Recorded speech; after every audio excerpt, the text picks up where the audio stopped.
Good morning. So Wednesday I gave my testimony to some of you, but I asked Billy if I could tell it to all of you because it's big.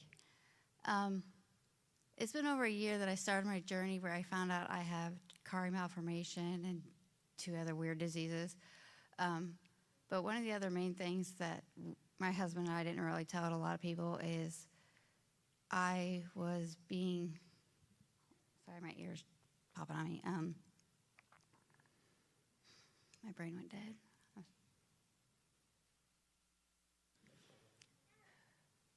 I had symptoms of pre-cancerous cells in my bone marrow. At that point, we talked to Anthony and started preparing of cancer treatments and all that stuff, but the doctors wanted to deal with my issues in my head first because that was causing me a lot of pain and a lot of issues. So obviously surgery and all that stuff, and we continue to do blood work and MRIs. The last MRI I had in January, the doctor told me at that point that my cyst and my tumors were growing more up my spine. And I was at work, and at that point I walked out and I said, I do not accept this. God, you've got to take it. You know, I have so much going on.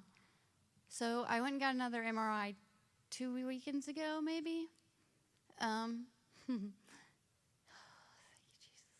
And it came back, and I told them the wrong word, but my MRI came back saying my bone marrow looks miraculous. No tumors and no cyst.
Good morning.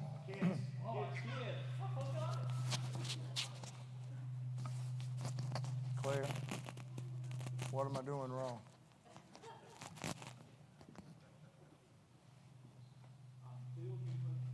Still doing it. By the way, I want to say one more thing about Adam. He has become head coach at Austin School in near Newton or someplace in there. And I think that's great. All right?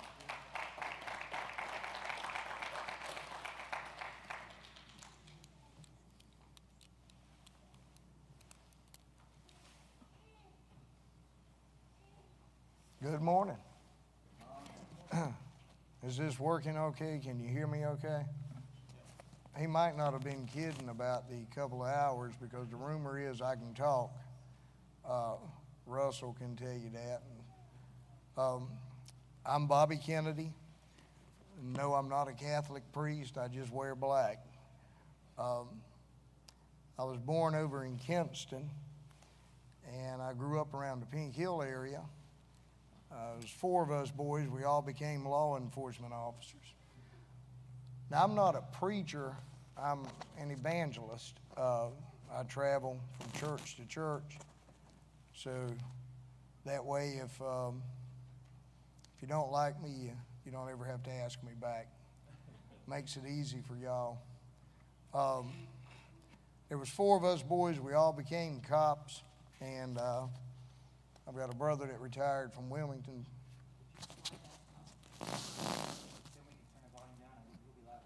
Okay. Is that better? I thought he was going to tell me to cut it off.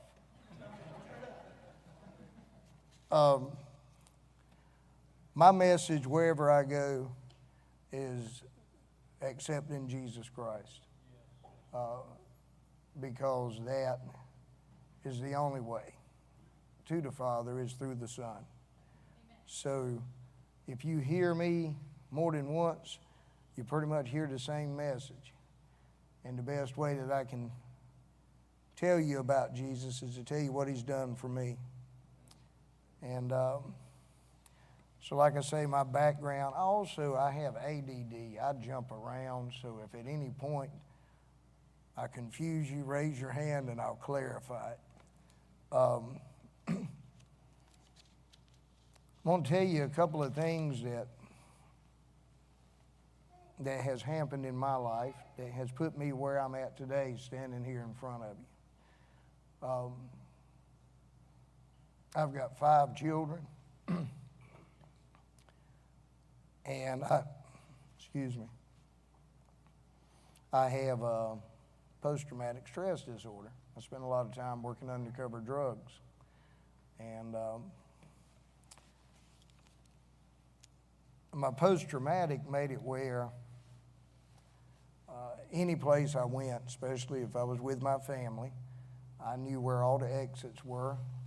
Is it still doing that, or is that in my head? Is that better? No matter where I'd go, I knew where all the exits were, and I knew how to get my family out of there safely. I would even go ahead and pick out what order I would need to neutralize people to get them out. And Brother Anthony can understand that. Problem is, I dropped the ball on our spiritual safety.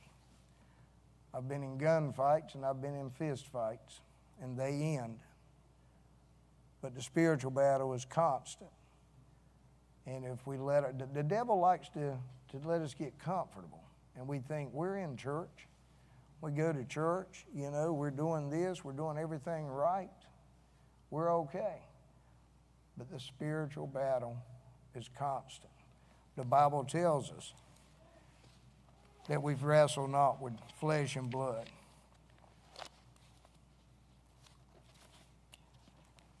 And we forget that, and we think that that our only threats are physical threats. But we're in constant, especially when you're following Jesus, when you're trying to live like you're supposed to, that's when the devil's really going to attack you and he's going to try you. Because Jesus suffered. So when you're following Jesus, you're going to suffer. And in Ephesians 6:12, for our struggle is not against flesh and blood, but against the rulers, against the authorities, against the powers of this dark world, and against the spiritual forces of evil in the heavenly realms. I dropped the ball on protecting my family in a spiritual battle. Don't do that. Stay in prayer. I'm sure everybody here knows Jesus because even the devil knows Jesus. But there's a difference between knowing Jesus and following Jesus. You've got to follow him.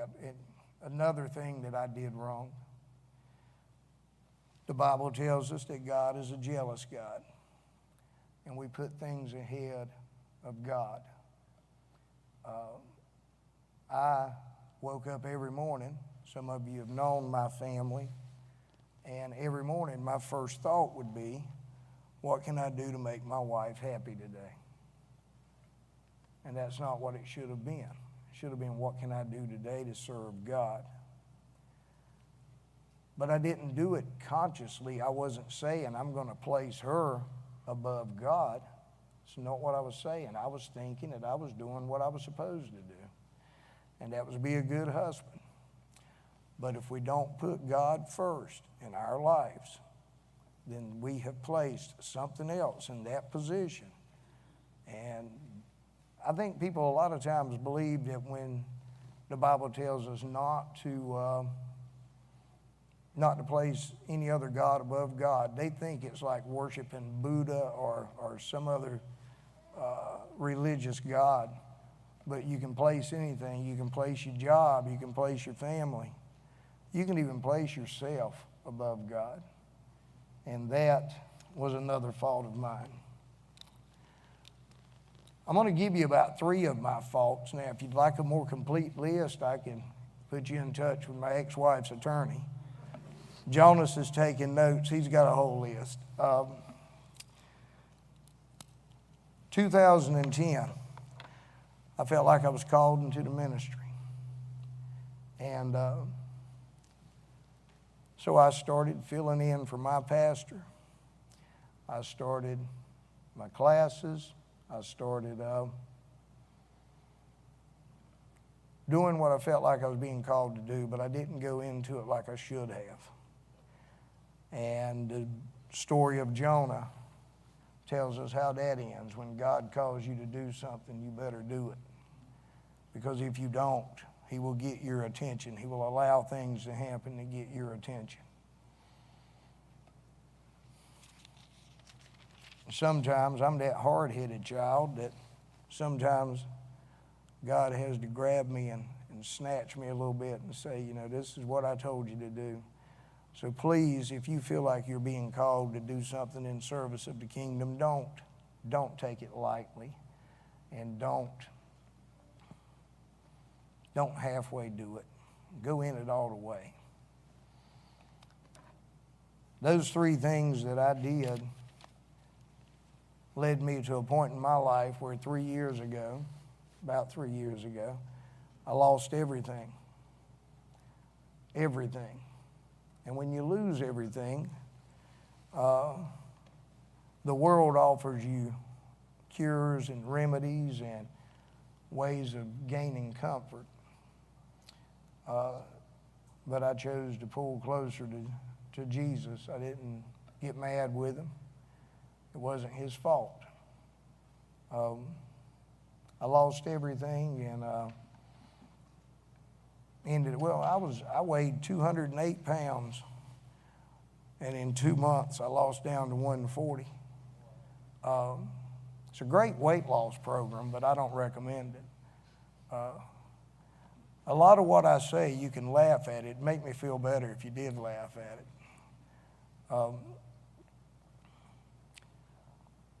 But everything that happened in the Bible, it tells us that He can use it for the good of the kingdom.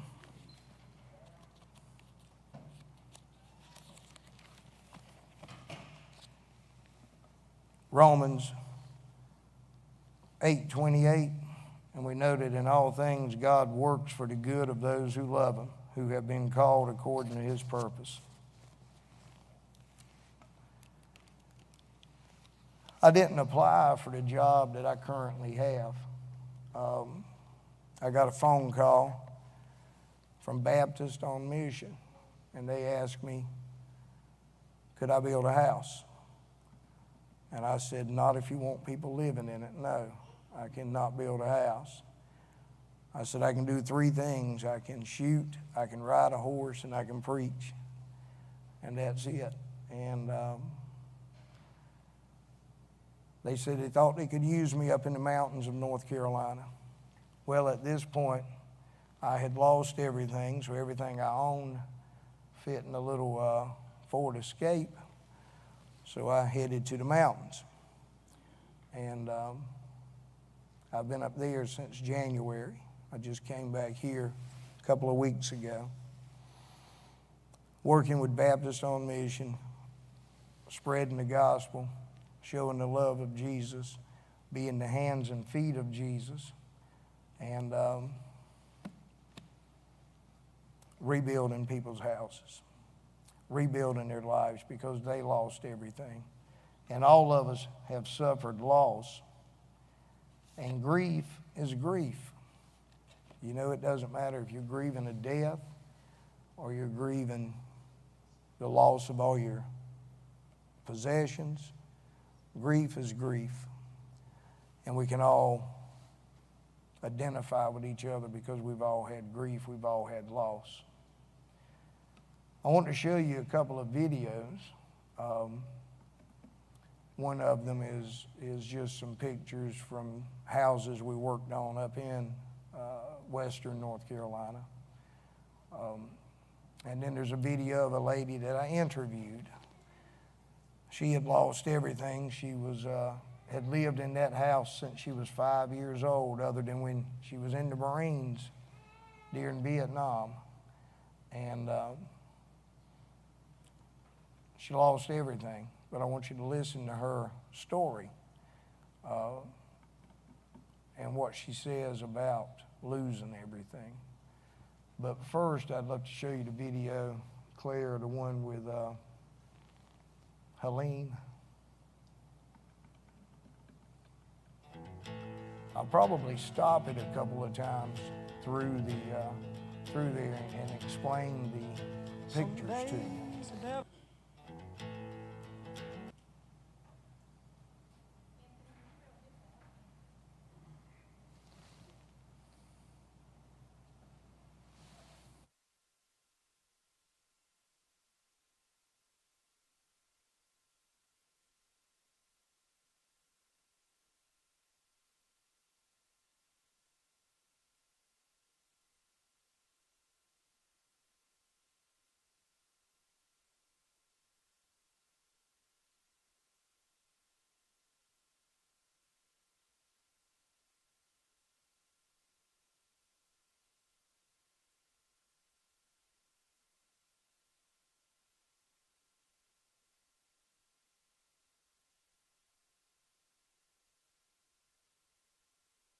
Their fellowship hall, and that's a group of volunteers that we had that week.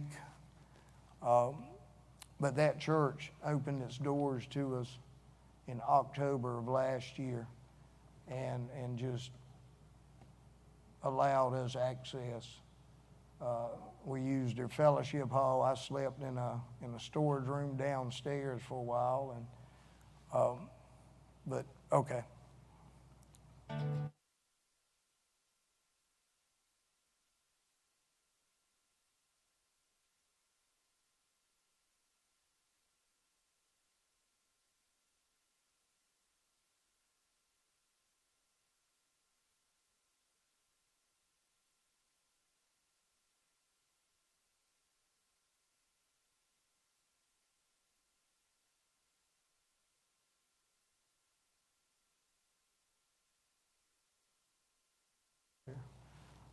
That's one of the homeowners. She had 2 children, both autistic, and they were displaced. And if you know anything about autistic children, anything that throws their rhythm off, you know, is devastating. Okay.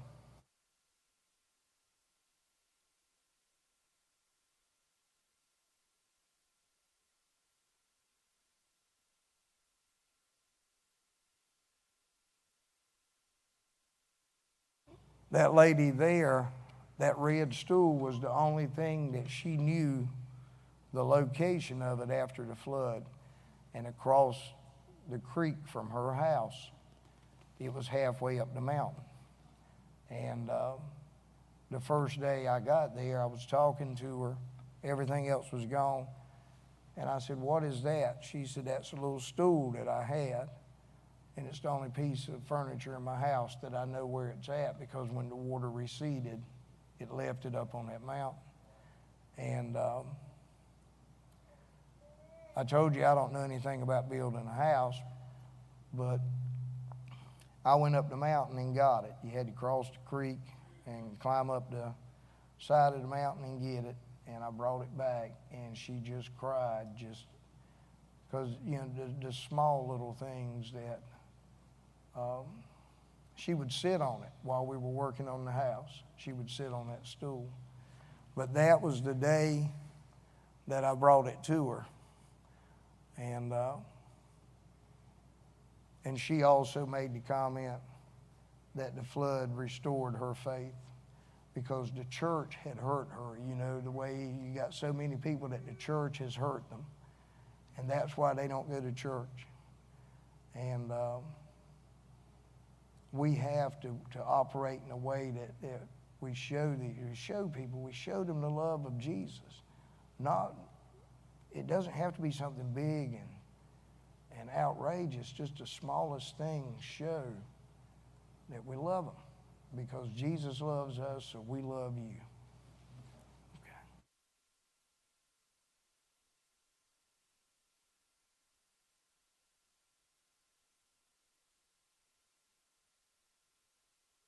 His family were from Indiana, I think.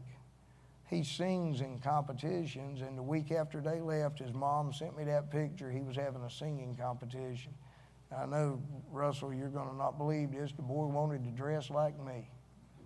So I thought that was pretty cool that the kid, but that makes you think about the fact that people are watching us. They're watching what we're doing, how we act. And if we go out in the world representing the kingdom of heaven, we're being watched. You can't just be out there doing whatever.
Like a 1970s album cover.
We had volunteers from all over the country. Met over 1,000 volunteers from over 15 states, all different denominations. I even had an atheist show up one Saturday. His daughter was Christian, and he went to visit her, and she was coming to volunteer, and she talked him into coming with her. And I was talking to another preacher on the phone that night. He said, "What did you do with the atheist?" I said, "I put him to work." And he worked for Jesus that day, and he heard about Jesus. But we had people from all different denominations, all different states. And something about the church, the first time I met the preacher there, he said, "Preacher Bobby, how's everybody treating you?" I said, "Well, everything was fine, but then 15 minutes after I got here, they're fussing at me." He said, "What happened?" I said, "Well, I went down to the fellowship hall to get a cup of coffee, and the lady got me a cup of coffee, and I asked her, did I have to stay in the fellowship hall? And she said, no, you've got free run of the place. Make yourself at home." And he said, that's exactly what I told him, make yourself at home. I said, well, 15 minutes later, she comes through the front lobby, and she gets mad because I'm drinking my coffee in my underwear. And he didn't know if I was kidding or not to start with. He had just met me.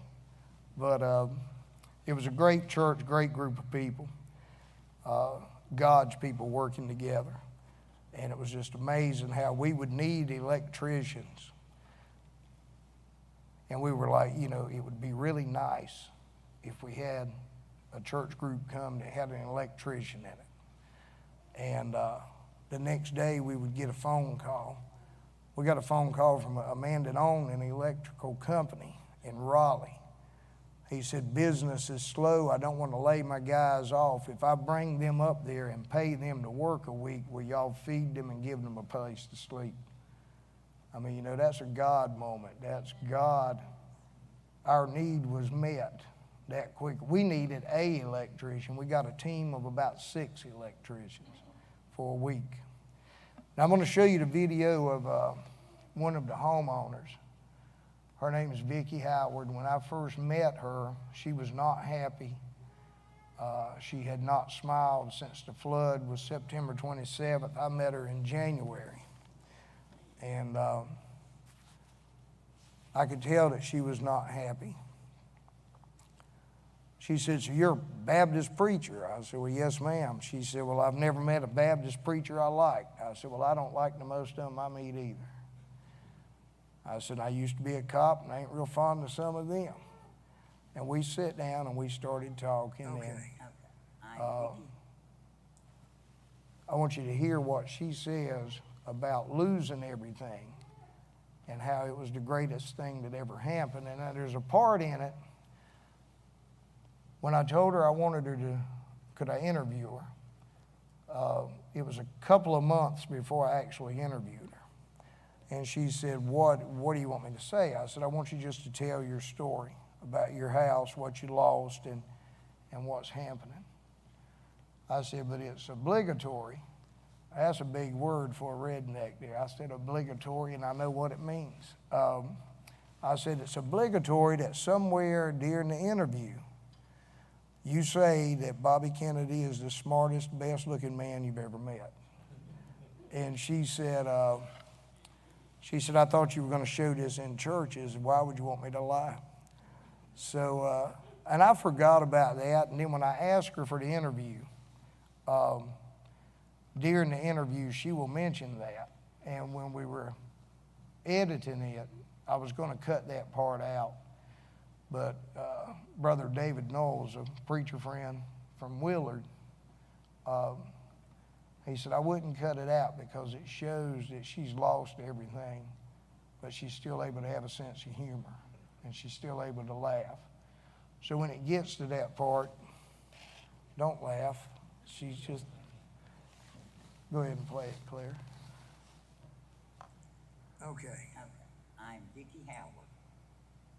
I live in Waynesville, North Carolina, and Hurricane Helene came through here and took everything I owned and stuff, but not me and my dog.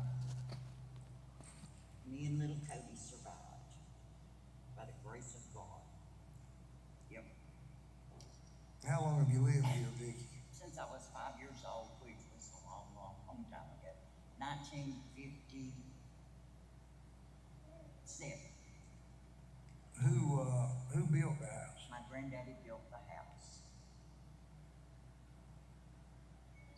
And you said that some of your siblings were born here? Both of my younger brothers were born. Tell us about the night of the flood. Listen to it. Well, it started in the night. Well, I just went to bed and got up the next morning, put my feet on the floor, and I was had 2 or 3 inches of water in the floor. And that creek has flooded lots of times, but it has never, ever, ever come in the house. So I just started picking up things to get them out of the water as best I could, and then I gave up doing that because it just was coming in so fast. And so I just sat down in a chair and looked out the window and took videos and said, well, okay, this is gonna happen, there's nothing I can do about it. And I stayed here until about 1 o'clock, 2 o'clock that day, but it was way up on my thighs and I thought I might better get out. So they rescued me in a boat in Cody. That's K-O-T-I. Did, so in less than a couple of hours, Couple of hours, my whole world changed. And this may sound strange, but it's the greatest thing that ever happened to me. why so? Because I found out there are good people left in this world, and I have been so blessed and met so many wonderful, wonderful people through Baptist on Mission and other organizations too, but Baptist on Mission have just been, I just don't know how to describe how good. We made a pretty big mess out here working though. Yeah. They tore my house apart. First thing they did was tear my house apart. What was left of it, they threw out in the front yard. But it's coming back together now, thanks to them. And I'm so grateful. Is, Not to Baptist on Mission, but to God for sending them to me. And then I met Bobby Kennedy. Most intelligent man I've ever met. Good looking, kind, caring, intelligent.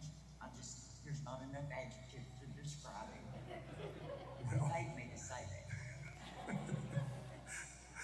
well, it's good to see you smile.